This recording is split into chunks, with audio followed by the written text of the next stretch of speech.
Okay, Nate. Today you wanted to talk about classified documents. Yes, well, I've always thought it was very important to be informed about how the world works and how society works, and particularly how government works. My mother raised me to be very politically aware. She was very politically aware, so I was raised to be aware of politics. And you want to understand how all aspects of society work. You want to understand how the military works. You want to understand how politics works in Parliament. You want to understand how the police force works, how the medical sector works, public health. You want to understand it all. You have to have a holistic knowledge of how the world works if you want to know your place in it and progress forward. So, I've always valued being informed. And Sun Tzu said, know your enemy. I've always had a chip on my shoulder about the CIA. I've always been of the view that the CIA and the security community are very corrupt. So I wanted to know how things work on the inside of the security community. I like spies. They must be fascinating people. I'd love to be a spy. Wouldn't it be great? So I wanted to know how decisions were made and how inside groups like the CIA and the FBI and ASIO and Australian Federal Police. So I wanted to know how decisions were made and how those people think and what they do.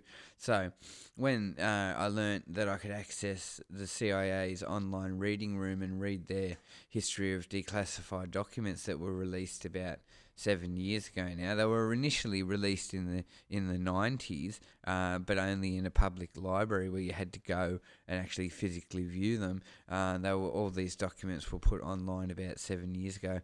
So I went mental, I wanted to know how the inside of the CIA worked, and I read hundreds of these documents, and I read them over and over and over again, and I must say it was highly informative. I learnt about secretive operations. I learnt about strategy. I learned about the CIA's obsession that there was a huge threat from the communist bloc. I learned about government psychics, UFOs, secret technology.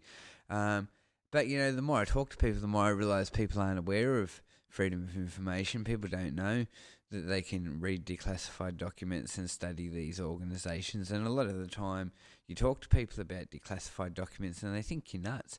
And it just shows how switched off so many people are, because what's difficult to understand? The government has secretive military and security organisations who keep classified records, and under Freedom of Information laws, those records are forced to be disclosed and the public have access to view them. It's a simple thing to understand, but you explain it to some people and it's like you're talking an alien language. They've just got no idea.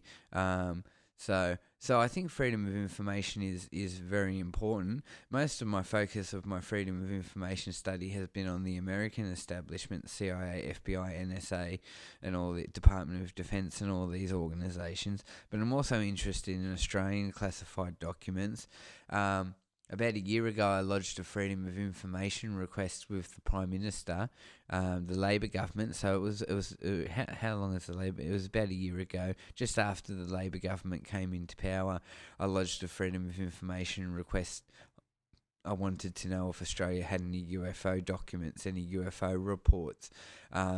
So I lodged that. I wrote to the Prime Minister and I was encouraged to lodge a Freedom of Information request. So I lodged my Freedom of Information request and I got a response from some head honcho in the military, in the Air Force, I believe it was. And initially he told me that my Freedom of Information request was inadequate and I had to be more clear. Then a few days later he came back and said the documents you request are available on National Archives.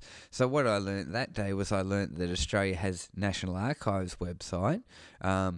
And if you go on National Archives website, there's a whole range of declassified material from decades, going back as far as the 50s and the 40s. And there are UFO reports. There are reports in these records of Air Force UFO sightings and of members of the public seeing something in the sky and calling the local Air Force base and telling them, oh, I saw this in the sky, and then they take a report and it's lodged and recorded in their records. And that's what a lot of the Australian UFO reports are. They're just like farmers and stuff ringing up the Air Force and saying, I saw something unusual in the sky, and then the Air Force takes note of that. But, I'm definitely going to get more into Australian declassified documents. And now that I know that all this material is available on National Archives, it's there now, so I can come to that when I have time. And when I feel like getting immersed in those documents, I will. And I'll learn all about Australian history because, you've got to know history. You've got to know how the world works. Too many people out there don't know how the world works. I speak to so many people about these subjects. I'm very well versed on how government works, on how institutions work, on how decisions are made by lawmakers and by politicians and by military officials and security officials. I understand how they think because I've studied their material. And because I've studied the law, you've got to understand how lawyers think as well.